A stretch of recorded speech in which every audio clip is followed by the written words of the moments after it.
The two survivors suddenly noticed something unusual. That duck had somehow flown into the ship's cabin. Even stranger, it was a freshwater duck. Everyone was stunned. Ever since the land disappeared, they had been drifting at sea for nearly 2 months. Under normal circumstances, there shouldn't have been a freshwater duck anywhere nearby.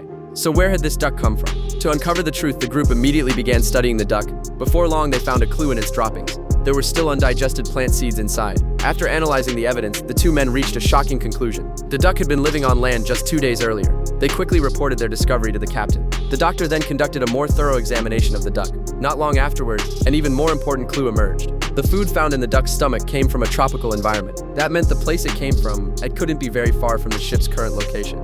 In addition, large amounts of dirt and small stones were found in its stomach. If their theory was correct, that place could be the last remaining land on Earth. But a new problem soon arose. How could they determine exactly where the duck was flying? After giving it a lot of thought, the captain turned his attention to Nick. He gathered whatever electronic equipment he could find and asked Nick to build a miniature tracking device. It also had to weigh less than 40 grams. The request gave Nick quite a headache. After all, the ship had very limited resources. But as a telecommunications engineer, Nick managed to get the job done.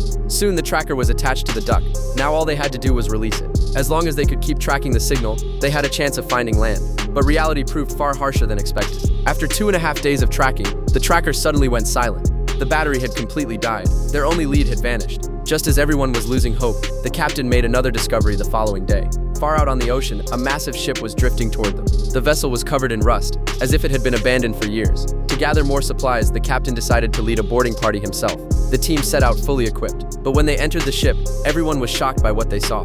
Dried bloodstains covered the interior. The walls and floors were riddled with bullet holes. It was obvious that a violent conflict had taken place there. The captain analyzed the documents that remained. He eventually learned that the ship had been assigned a special mission. The mission appeared to be connected to the disappearance of the land. Unfortunately, most of the records had been destroyed. They were unable to piece together the full story. With no other choice, the group returned with the supplies they had collected. They then continued sailing in the direction the duck had flown.